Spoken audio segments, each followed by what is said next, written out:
எனக்கு அன்பான தேவனுடைய பிள்ளைகளே, ஆவிக்குரிய வாழ்க்கையின் அஸ்திபாரமே விசுவாசமும் கீழ்ப்படிதலும் தான். கீழ்ப்படிதல் இல்லாத ஆதாமும் ஏவாளும் தேவனால் புறம்பாக்கப்பட்டார்கள் என்று சொல்லி பார்க்கிறோம். ஒருவேளை தேவனுடைய வசனத்துக்கு கீழ்ப்படிந்து நடக்காத சவுல் ராஜாவா இராதபடி புறக்கணிக்கப்பட்டார் என்று பார்க்கிறோம். நல்ல கவனிங்க.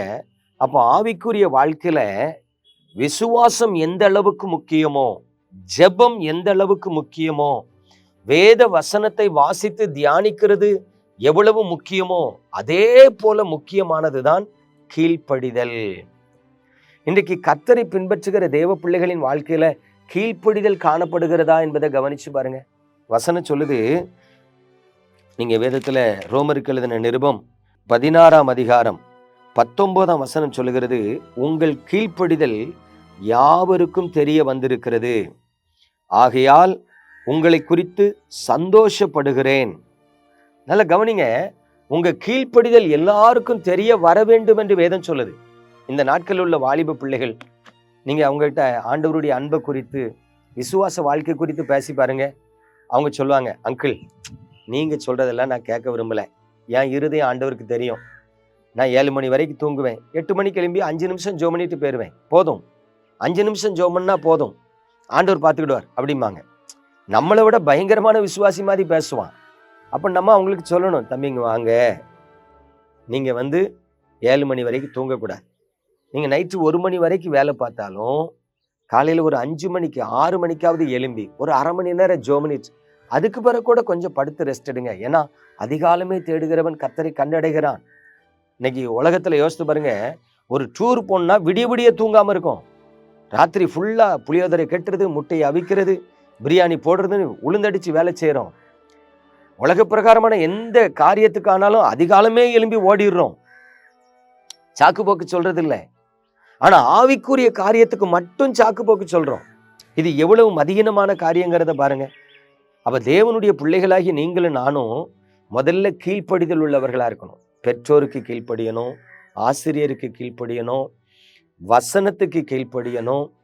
இன்னுமாக தேவனால் நமக்கு தனிப்பட்ட விதத்துல சொல்லப்பட்ட ஆண்டவருடைய அந்த ப்ராஃபட்டிக்கல் வேர்டு, வார்த்தைக்கு, தீர்க்க தரிசன வார்த்தைக்கு கீழ்ப்படியணும்.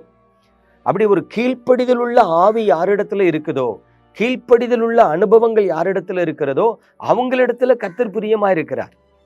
கீழ்ப்படியாதவர்களை ஆண்டவர் ஏற்றுக்கொள்ளவே மாட்டார். இன்னைக்கு நான் நிறைய பேரை பார்க்குறேன். கடந்த நாள்ல கூட ஊழியத்தின் பாதையில ஒரு கிராமத்துக்கு போயிருந்தேன். அந்த கிராமத்துல உள்ள ஒரு அருமையான வாலிப தம்பி பார்த்தீங்கன்னா சர்ச்சில் நல்ல கீபோர்டு போடுறான். ரட்சிக்கப்பட்டிருக்கியான்னு கேட்டா இல்லை, ரட்சிக்கப்படலை. ஆனா பாருங்க, உலக பிரகாரமா கிருதா வைக்கிறது, தாடி வைக்கிறது, உலக பிரகாரமா ஷர்ட்டில் 2 பட்டனை திறந்து விட்டுட்டு வர்றது. அந்த தம்பியை கூப்பிட்டு, தம்பி சர்ச்சில் கீபோர்டிஸ்டா இருக்கிற நீங்க இப்படி இருக்கக்கூடாது, மற்றவங்களுக்கு முன்னாடி ஒரு மாறலா இருக்கணும்னு சொன்னா அவன் சொல்றான், அங்கிள் ஆண்டவர் இருதயத்தை தான் பார்க்காரு, வெளியரங்கமான காரியத்தை பார்க்கல அப்படின்னு நமக்கு அவன் அட்வைஸ் பண்றான். ஒரு ஊழியக்காரன் ஒரு விசுவாசிக்கு ஒரு ஆலோசனை சொன்னா அதை கேட்டு கீழ்ப்படுகிற இருதயம் இந்த நாட்கள்ல உள்ள வாலிபர்களுக்கு இல்லை. உன்னால தேவ வார்த்தைக்கு, ஒரு தேவ மனுஷனுடைய வார்த்தைக்கு செவி கொடுக்க முடியலன்னா நீ எப்படி விசுவாசியா இருக்க முடியும் சொல்லுங்களேன்? உங்க சுய சாகலன்னு தானே அர்த்தம். இந்த நாட்கள்ல உலக மக்களுடைய ஃபேஷன் என்ன தெரியுமா?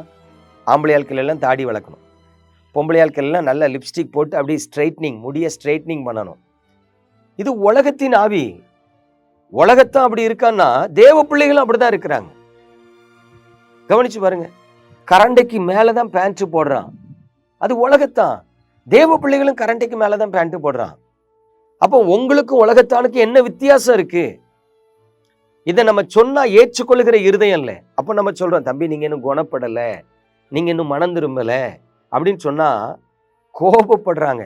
இப்படிலாம் பேசாதீங்க, எங்களுக்கு பிடிக்காது, நாங்க ஆலயத்துக்கு வரோம், எங்க இருதயம் ஆண்டவருக்கு தெரியும். எப்பா எல்லாரும் சந்தைக்கு போறாங்க, நரியும் சந்தைக்கு போச்சுன்னு ஒரு பழமொழி சொல்லுவாங்க. அதே போல ஆலயத்துக்கு எப்படினாலும் வரணும்னு சொல்லி வேதம் சொல்லல. நீ தேவாலயத்துக்கு வரும்பொழுது உன் நடையை காத்துக்கொள் அப்படின்னு தான் கர்த்தருடைய வசனம் சொல்லுது. வாக்கிலும் செயலிலும் கற்பிலும் நடக்கையிலும் நீ மாதிரியா இருன்னு வசனம் சொல்லுது. இயேசுவை ஏற்றுக்கொண்டா மட்டும் போதும்னா எல்லாரும் ஏற்றுக்கொள்ளலாமே. கிறிஸ்துவ வாழ்க்கை எப்படி இருக்கணும், எப்படி வாழணும்னு கர்த்தர் நமக்கு டிட்டோவா எழுதி கொடுத்திருக்கிறார் இந்த வசனத்துல. ஆகவே தயவு செய்து கர்த்தரை பின்பற்றுகிற தேவனுடைய பிள்ளைகள் கீழ்ப்படிதல் உள்ள ஆவி உள்ளவர்களா இருங்க. அப்பொழுது தேவன் உங்களிடத்தில் பிரியமா இருப்பார், உங்களை ஆசீர்வதிப்பார், உங்களை கைவிடவே மாட்டார். நம்ம ஜெபம் பண்ணுவோமா? எங்கள் அன்பின் பரலோக தகப்பனே, பரிசுத்தமான இந்த நல்ல நாளுக்காய் உமக்கு ஸ்தோத்திரம். உமது கிருபையுள்ள கரத்தில் எங்களை தாழ்த்துகிறோம். உமது கிருபையுள்ள கரத்தில் எங்களை வெறுமையாக்குகிறோம். நீர் பெருக நாங்கள் சிறுக உமது கரத்தில் எங்களை அர்ப்பணிக்கிறோம் ஆண்டவரே. தகப்பனே, இந்த செய்தியை கேட்கிற ஒவ்வொரு பிள்ளைகளுக்குள்ளும் கர்த்தருக்கு பயப்படுகிற பயமும் கீழ்ப்படிதல் உள்ள இருதயமும் உண்டாகட்டும் என்று எங்கள் இரட்சகரும் மீட்பருமாய் இயேசு கிறிஸ்துவின் நாமத்தில் ஜெபிக்கிறோம் நல்ல பிதாவே, ஆமென்.